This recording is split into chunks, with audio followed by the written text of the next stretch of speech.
الحمد لله وكفى وسلام على عباده الذين اصطفى أما بعد فأعوذ بالله من الشيطان الرجيم بسم الله الرحمن الرحيم وفوق كل ذي علم عليم صدق الله مولانا العظيم۔ رہ کے دنیا میں بشر کو زیبا نہیں غفلت، موت کا دھیان بھی لازم ہے ہر آن رہے۔ جو بشر آتا ہے دنیا میں یہ کہتی ہے قضا، میں بھی پیچھے چلی آتی ہوں ذرا دھیان رہے۔ آگاہ اپنی موت سے کوئی بشر نہیں، سامان 100 برس کا پل کی خبر نہیں۔ محترم حضرات، آج کی اس بابرکت مجلس میں صلاۃ الاوابین کے تعلق سے چند باتیں بیان کرنی ہے۔ صلاۃ الاوابین اس نفل نماز کو کہتے ہیں جو مغرب کے بعد پڑھی جاتی ہے، اور اس کی احادیث مبارکہ میں بڑی فضیلت آئی ہے۔ بہت سے احباب ایسے ہیں جو بیچارے واقف نہیں ہیں، انہیں پتہ نہیں ہے، تو یہ نماز ان کی چھوٹ جاتی ہے۔ اس لیے آج ارادہ ہوا کہ اس کے تعلق سے چند باتیں کہی جائے۔ عام طور پر صلاۃ الاوابین ان نفلوں کو کہتے ہیں جو مغرب کے بعد پڑھی جاتی ہے۔ یہ کم از کم 6 رکعت ہے اور زیادہ سے زیادہ 20 رکعت ہے۔ بہتر یہ ہے کہ 6 رکعت صلاۃ الاوابین مغرب کی 2 سنت مؤکدہ کے علاوہ پڑھی جائے۔ بہتر شکل ہے کہ پہلے مغرب کی فرض، اس کے بعد 2 رکعت سنت مؤکدہ پڑھی جائے، اور اس کے بعد 2 رکعت کر کے 6 رکعت صلاۃ الاوابین کی پڑھی جائے۔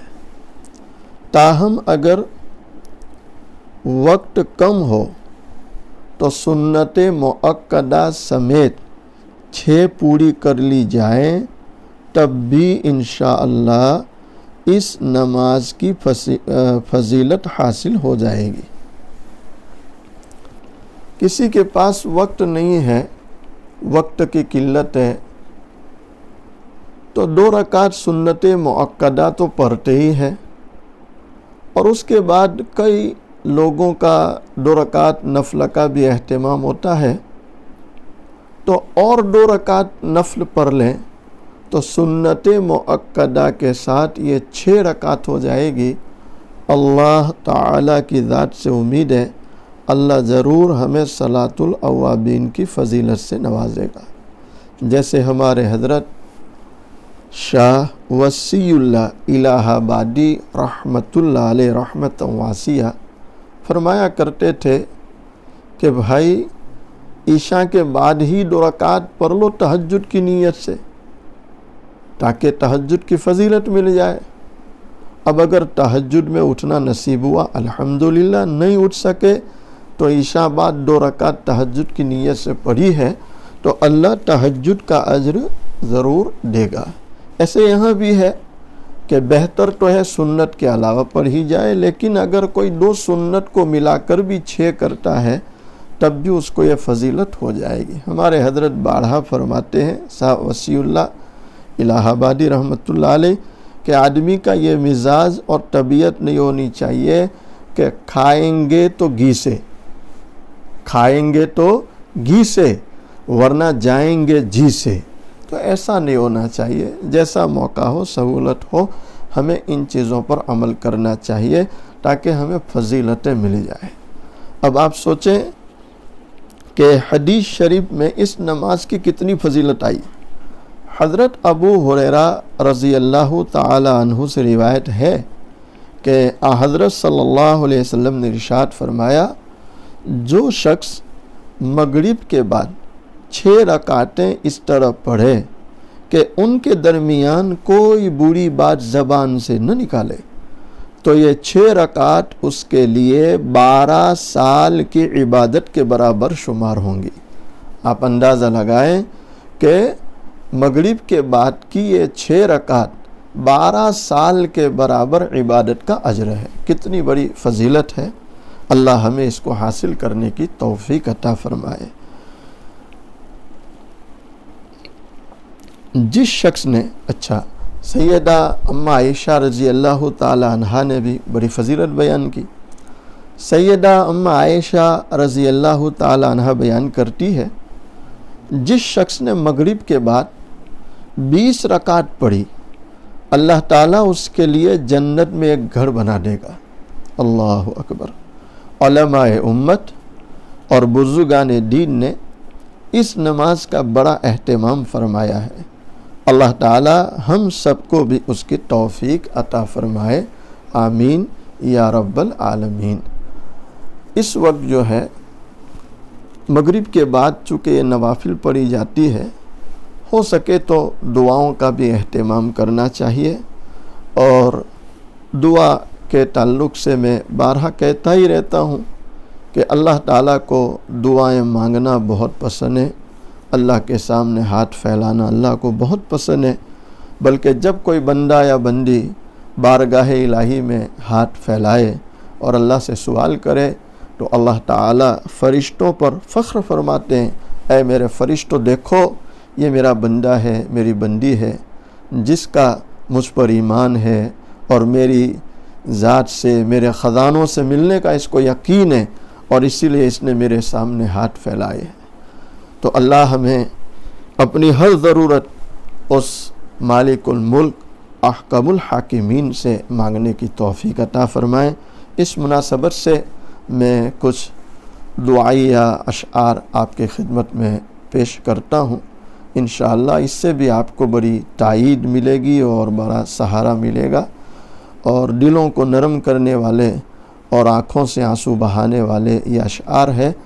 جتنا درد سے، توجہ سے پڑھا جائے، سنا جائے، اتنا ہی یہ دلوں پر اثر کرتے۔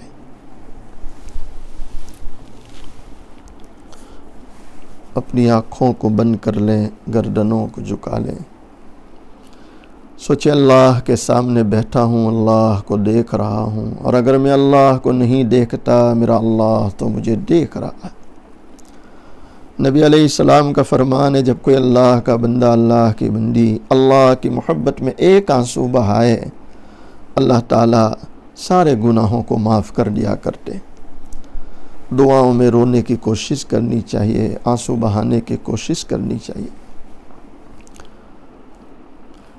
کس سے مانگے کہاں جائے، کس سے کہے، اور دنیا میں حاجت روا کون ہے۔ کس سے مانگے کہاں جائے، کس سے کہے، اور دنیا میں حاجت روا کون ہے۔ سب کا داتا ہے تو، سب کو دیتا ہے تو، سب کا داتا ہے تو، سب کو دیتا ہے تو، تیرے بندوں کا تیرے سوا کون ہے، تیرے بندوں کا تیرے سوا کون ہے۔ جب تلیں گے عمل میزان میں، جب تلیں گے عمل میزان میں، تب کھولے گا کہ کھوتا کھرا کون ہے۔ واقع میں اللہ کے بندو، اللہ کی بندیوں، کل میدان محشر قائم ہوگا۔ میں آپ اس میدان میں رب العالمین کے سامنے کھڑے ہوں گے۔ ہمارا اللہ ترازو رکھے گا، ہمارے اعمال تولے گا۔